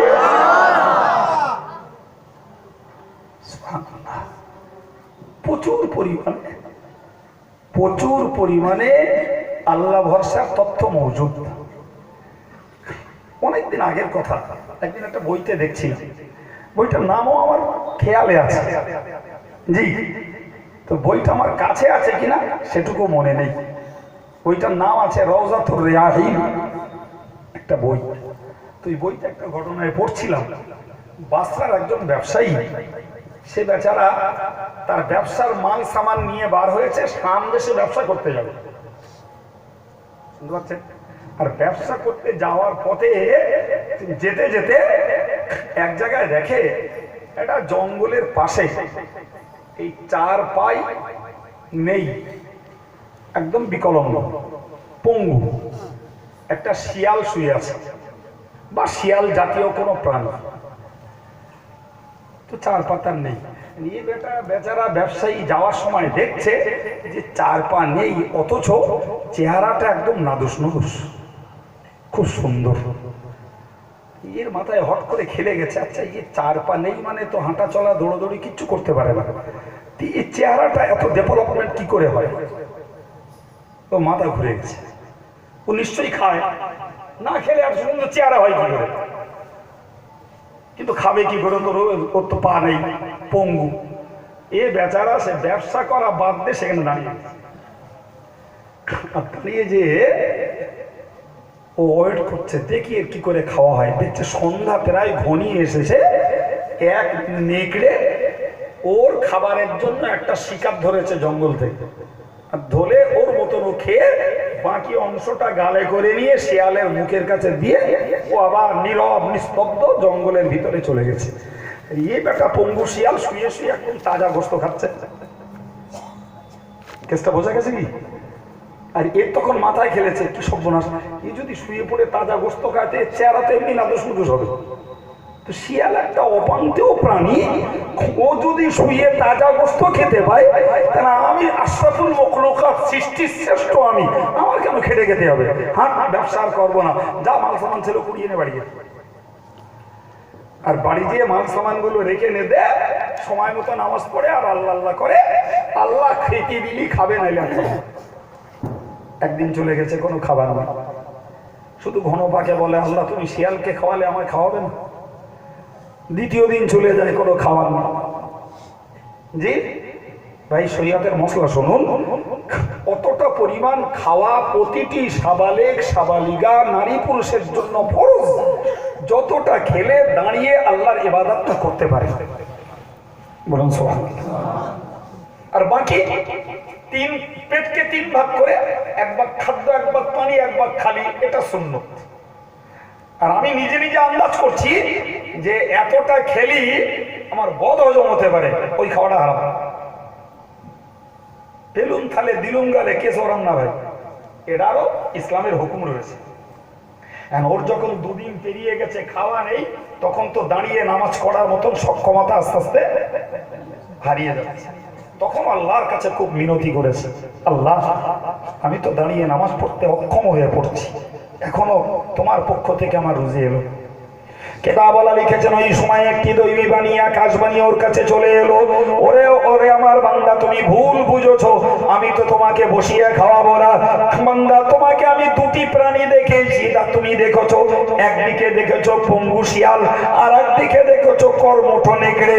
ও বান্দা, আমি তোমাকে পঙ্গু বানাইনি, তোমাকে আমি কর্মঠ বানিয়েছি। তুমি তোমার হাত শক্তিশালী, পা তোমার সচল, তুমি কেন পঙ্গু শিয়াল সাজতে চাইলে? তোমার উচিত ছিল তোমাকে কর্মঠ নেকড়ে সেজে নিজে খাবে আর হতদরিদ্রদের খাওয়াবে, এই নীতিটাই অবলম্বন করার দরকার ছিল। তুমি ভুল সিদ্ধান্ত নিও। তোমাকে আমি কর্মঠ বানিয়েছি, তুমি অকর্মণ্য শিয়াল কেন সাজলে? তোমাকে তো কর্মঠ নেকড়ে সাজা উচিত। কথা বোঝা গেছে কিছু? তাহলে ও পঙ্গু শিয়ালকে খাওয়ানোর মালিক আল্লাহ, আর এই শক্তিশালী নেকড়ে ক্ষমতা দেওয়ার মালিকও। সমাজকে শিক্ষা নিতে হবে, আমি পরকে মেরে খাবো না, ফাইনালবাজি আর ব্রেকবাজি করে, দাগাবাজি করে, অন্যকে ভর করে খাবো না, বরং আমি চেষ্টা করব আমার শ্রমের ভিতর দিয়ে আমি খাবো, অসহায় দরিদ্র এতিম অনাথদেরকে খাওয়াবো, তাদের নাম করে লড়বো না। তবে ছিল প্রকৃত খোদা ভরসার কাজ। জি ভাই, বক্তব্য রানী, সময় আমার কানের গোড়ায়, পরের বক্তাও আলহামদুলিল্লাহ স্টেজে হাজির, সুতরাং আমি আর বাড়বো না। শেষ কথাই বলছি যে আল্লাহ ভরসা করাটাও ইমানদারের গুণাগুণ। এখন যদি আল্লাহ ভরসা কম থাকে তাহলে সেটি ইমানের গুণের ক্ষতি। কথা বোঝা যায়নি? হযরত পীর হাসান বসরি রহমাতুল্লাহ আলাইহি আর পীর হাবিব আজমি, পীর হাসান বসরি পীর আর হাবিব আজমি শাগরেদ, খলিফা মুরিদ, দুজন মিলে খাঞ্জা ভরা নাস্তা খাচ্ছে।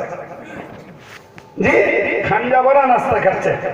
ঠিক এরকম একটা সময়ে একজন ফকির দোয়ারে এসে ভিক্ষা চেয়েছে। হযরত হাবিব আজমি সেই খাঞ্জা ধরে সবচেয়ে ফকির দিয়ে দিয়েছে। বুঝতে পারেননি কথা? সব ফকির দিয়ে দিয়েছে। দিয়ে দিয়ে ফিরে এলে হাসান বসরি বলছে, হাবিব তুমি লোক খুব ভালো গো, তবে তোমার যদি একটু এলেম কালাম থাকতো আর একটু বেশিটা ভালো হতো। কথা বলা যায় না? কারণ আরে বাবা আমরা তো খাচ্ছি, তুমি দান করবে করো, তা কিছু রেখে কিছু করো, সব দান করে দিলে। হযরত হাবিব আজমি কিচ্ছু বললেন। খানিক পরে একজন লোক এর থেকেও 10 গুণ খাবার নিয়ে এসছে, এনে বললো অমুক আপনাদের দুজনের জন্য হাদিয়া পাঠিয়েছে। হাবিব আজমি যে খাঞ্জাটা এনে হুজুরের সামনে বসিয়ে দিলেন, দিয়ে দুজন মিলে আবার তৃপ্তির সঙ্গে খেতে শুরু করেছে। একটু যখন খাবার আনি তখন হাবিব আজমি বলছে, হুজুর আপনার সব ভালো, আপনি উন্নত ব্যক্তি, তবে আল্লাহ ভরসাটা আর একটু বেশি হলে ভালো হতো।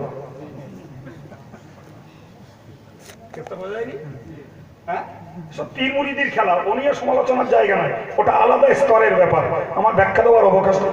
আমি শুধু এইটুকু। হ্যালো,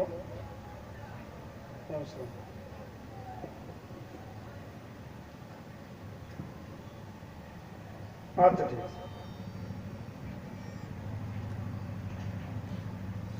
আচ্ছা ঠিক, কথা বোঝা গেছে বাবা? তো হাসান বাসারি পীর হয়ে সাগরেদকে যেমন টুকলেন, তোমার এলেম আর একটু বেশি হলে ভালো হতো। ঠিক মৌকাবে হাবিব আমি ঝেড়ে গেছি, হুজুর আপনি খুব ভালো মানুষ, যদি আল্লাহ ভরসাটা একটু গাঢ় হতো খুব ভালো হতো। বলে কিরকম? বলে হুজুর আল্লাহ বলেছেন কোরআন শরীফে, যে লোকটা একটা ভালো কাজ করে, মান জাবিল হাসানা ফালাহু আশরু আমসালিহা, একটা নেকির কাজ করলে, একটা ভালো কাজ করলে তার 10 গুণ পাওয়া যায়। তো আমি ওইগুলো দান করেছি ভিখারিকে, আমার আল্লাহর প্রতি ভরসা রয়েছে, আল্লাহ ওয়াদা করেছেন 10 গুণ দেবেন, সেই ভরসা করে আমি দিয়ে দিয়েছি। ওই তো দেখলেন ভরসার জোরে 10 গুণ আল্লাহ পাঠিয়ে দিয়েছে। বুঝে আসছে কিছু? আমি বোঝাতে চাইছিলাম ইমানদারির প্রকৃত গুণাগুণ, আল্লাহর জিকির করলে অন্তরে ভয় বাড়বে, কোরআনের আয়াত শুনলে আমল বাড়বে, আর ভরসা হবে একমাত্র কার উপরে? আমাদের কারোর ভরসা চাকরির উপরে, কারোর ভরসা ব্যবসার উপরে, কারোর ভরসা দাওয়াত কম হয়ে যাবে, বলা যায় না, খাওয়া হবে না, পেটে হয়তো কি মেরে শুয়ে থাকতে হবে, ওদের ন্যায় অন্যায় যাই পারে হবে, দাওয়াতির দরকার, কারোর ভরসা দাওয়াতির উপরে। জি, এক এক জনের ভরসা এক এক বিষয়ের উপরে। আল্লাহ ভরসা করা লোক খুব কম।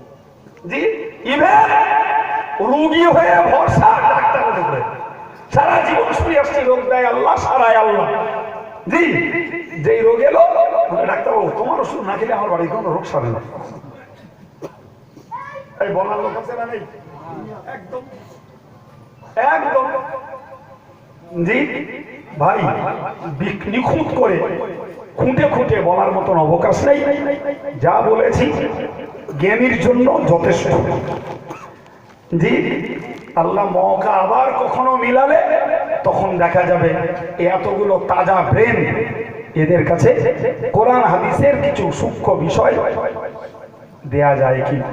আজকের আল্লাহ যে পর্যন্ত বলিয়েছেন, আমি আমার সার বক্তব্যে বোঝাতে চেয়েছি, ইসলাম ধর্ম জীবনের মৌলিক ভিত্তি হলো ইমানের উপর। কিসের উপর? ইমানের উপর। আজকে সর্বনাশ হয়ে যাচ্ছে ভাই। কেউ বলছে আল্লাহর কাছে চাওয়া যায়, নবীর কাছেও চাওয়া যায়। হালে পড়ে বলা শুনছি, বলছে কজন রব?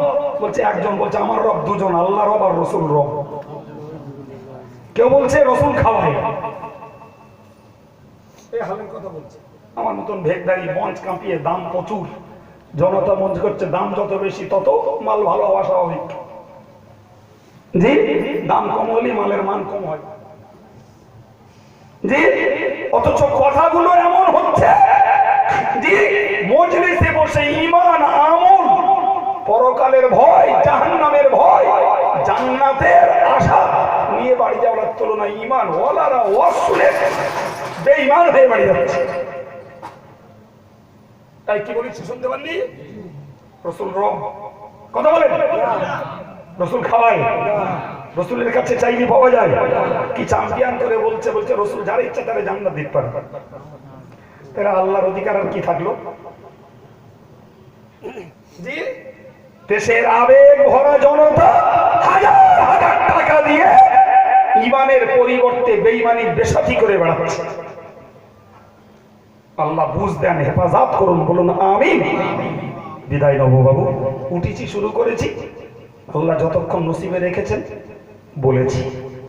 জি, শেষ বেলায় বলছি, আপনারা জানেন মুজাদ্দিদে জামান ফুরফুরা শরীফের আল্লাহ হযরত দাদা হুজুর কিবলার নীতি আদর্শের উপরে দাঁড়িয়ে অল ইন্ডিয়া সুন্নতুল জামাত নামে আমরা একটি সেবা সংগঠন করব। কোন রাজনীতির সঙ্গে অ্যাটাচ নই।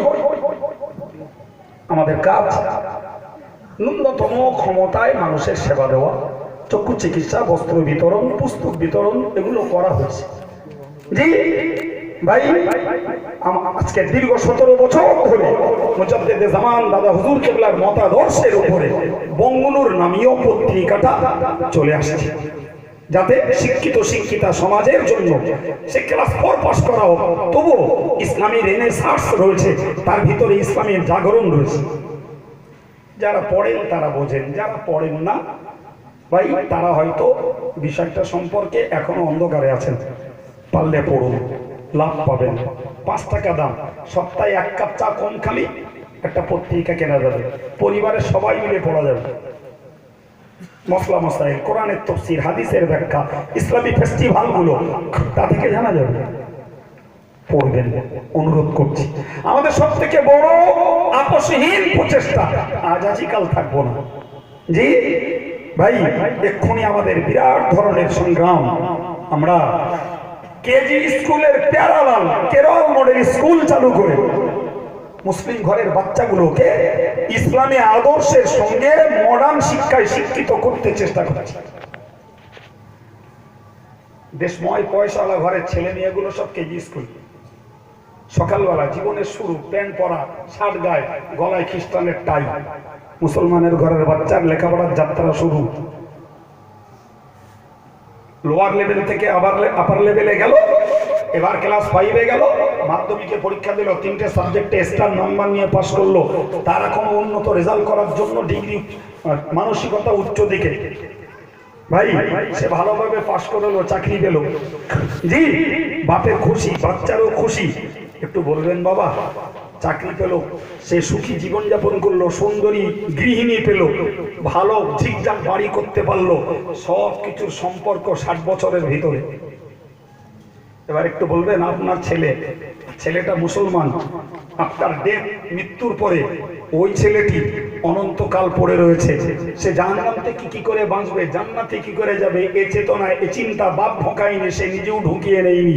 সত্যি সত্যি আপনি নামাজ পড়ে, কপালে দাগ করে, বুক ভরা দাড়ি রেখে আল্লাহর কাছে কৈফিয়ত দিতে পারবেন বলে মনে হয়?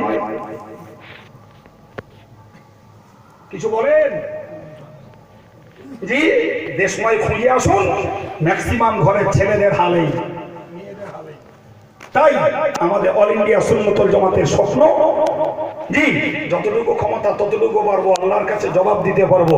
আমরা মুসলিম ঘরের ছেলেগুলোকে সম্পূর্ণ কেরল মডেল এনে এখানে সেই বাচ্চাগুলোকে কেজি স্কুলের মতো পড়িয়ে, তাদের গায়ে নবী সুন্নতি জামা, তাদের মাথায় সুন্নতি টুপি, তাদের পেশাব পায়খানা, খাওয়া শোয়া সুন্নত মোতাবেক, সঙ্গে মাতৃভাষা বাংলা সহ আরবি এবং ইংলিশ মিডিয়াম পড়ানো হচ্ছে। আলহামদুলিল্লাহ এবছর আমাদের 73টা স্কুল চলেছে, জি আগামী বছর আমাদের 100 ছাড়িয়ে যাবে ইনশাআল্লাহ। উদ্দেশ্য, এই ছেলেগুলো 1 to 4 যদি এই পরিষেবা পায়, ও কলেজে দিয়ে পড়বে, ও বাঁতে খাবে না, দাঁড়িয়ে পেচ্ছাপ করবে না, পেচ্ছাপ করলে প্যান্টে লাগিয়ে বাবু সাজবে না, ধুইয়ে তারপরে বাবু সাজবে। জি প্যান্টে আর দাপনায় লেগেই তো সব বাবু, অথচ ওটাই জাহান্নামে যাওয়ার উপযুক্ত কারণ।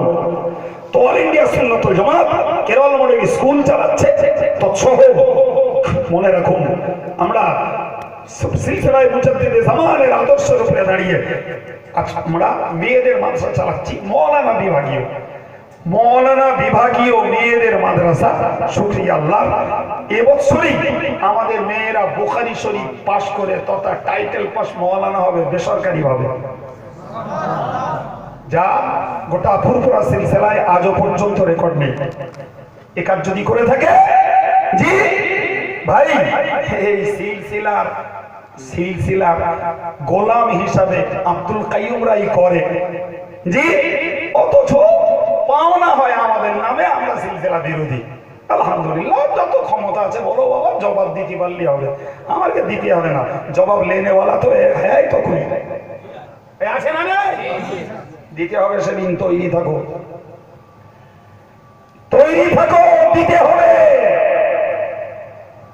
জি আল্লাহ শুকর, অল ইন্ডিয়া সুন্নাতুল জামাতের পক্ষে ইসলামী উচ্চ ডিগ্রি জামিয়া রহমানিয়ার মতো একটি প্রতিষ্ঠান, যেখানে মৌলানা, মুফতি, মুহাদ্দিস, কারি, আরবি সাহিত্যিক এতগুলো ডিগ্রি কোর্স এই মুহূর্তে চলছে। আগামী বছরে আমরা হাদিসের উপরে অনার্স কোর্স খুলবো, আবার তার পরিকল্পনা রেডি। বেঁচে যে কদিন আছি তো আল্লাহ বাঁচালে তৈরি করে রেখে যাব, মরে যাব। যাদের অর্থ নিয়ে, যাদের সঙ্গে নিয়ে এ কাজ করছি, তারাও কবরে সওয়াব পেতে থাকবে হাসরের ময়দানে। এগুলি আল্লাহ কবুল করলে নাজাতের ওসিলা হবে ইনশাআল্লাহ। বিশ্বাস করুন, অল ইন্ডিয়া সুন্নাতুল জামাত বিরাট প্রতিকূল পরিস্থিতির ভিতর দিয়ে, জি, কাফের গালি শুনে, মুনাফিক, ওয়াহাবি, বেঈমান গালি শুনে, আর কত লোকের শত্রুতা, সমালোচনা, সব কিছুকে উপেক্ষা করে যে কাজ করে চলেছে 100% ওমর আল্লাহর ওলিদের কবরে দোয়া, আল্লাহর রহমত, আর 1.5 লাখ দেশবাসী লাখো লাখো টাকা দান। শুধু জামিয়া চালাতে গত বছর খরচ হয়েছে 1,13,00,000 টাকা। বুকের উপরে হাওয়া মাদ্রাসা, তার খরচ খোঁজ করলে দেখা যাবে 50 লক্ষ টাকা। ভবানীপুর, খাদিজা, বইকালা, প্রত্যেকটা মাদ্রাসায় জি মিনিমাম 15 লাখ খরচ, উপরে 1 কোটির উপরে। সেও দিচ্ছে আল্লাহর রহমতে, আল্লাহর বান্দারাই। জি ভাই, ইচ্ছা করলে তো ওয়াচ করে নিত্য নতুন কোম্পানির গাড়ি আর পেচ্ছাপখানার থেকে ছাদ পর্যন্ত মোজাইক করে আরামে ঠ্যাঙের উপরে পাথরে দিয়ে বাস করতে পারতাম। কথা বলে কি কেন করতে যাব? জি ভাই, ভাই আপনাদেরকে অনুরোধ করছি, আল্লাহর রাস্তে আপনাদের দানের কিছু অংশ হাওয়া মাদ্রাসা, জামিয়া রহমানিয়া, অন্যান্য প্রতিষ্ঠান আপনার যেখানে দিতে মন চায় দেবে। সংগঠনের প্রতিষ্ঠানগুলোতে আপনাদের দানের একটা অংশ পায়, সেজন্য নিবেদন রাখছি। সঙ্গে নিবেদন রেখেছি দল বাড়ানোর জন্য না, কাজের স্বার্থে। সুন্নাতুল জামাত সংগঠনটার সদস্য হন।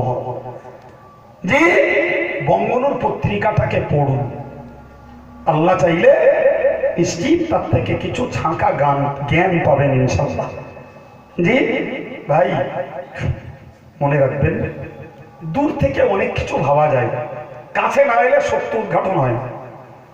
আপনি একটা মানুষকে, হয়তো তোমার বলেছেন, কোনো মানুষকে সমালোচনা করো না যতক্ষণ তার পাশে না ঘেসো, যতক্ষণ তার সঙ্গে সফর না করো, যতক্ষণ তার সঙ্গে খাওয়া দাওয়া না করো, তার সমালোচনা করো। তোমার সমালোচনার সিদ্ধান্ত ভুল হতে পারে। জি ভাইরা আমার, তাই অনুরোধ করছি, অল ইন্ডিয়া সুন্নাতুল জামাত এবং এদের কর্তা যারা, তাদের কাছে ঘেঁষুন, কাজ দেখুন, ভালো লাগলে শরীর থাকুন, নিজের সময় দিয়ে, শ্রম দিয়ে, 2 পয়সা দিয়ে। জি, আল্লাহ চাইলে সেগুলি পরকালে নাজাতের ওসিলা হবে ইনশাআল্লাহ। আল্লাহ সকলকে হকের সঙ্গে, ন্যায়ের সঙ্গে, সত্যের সঙ্গে সংসার নিয়ে, ধর্ম নিয়ে সংসার করে মরার চেষ্টা করা তৌফিক দেন, বলুন আমিন। ওমা তৌফিকি ইল্লা বিল্লাহ, আলাইহি তাওয়াক্কালতু ওয়া ইলাইহি উনীব। মুহাব্বতের সঙ্গে দরুদ শরীফ, আল্লাহুম্মা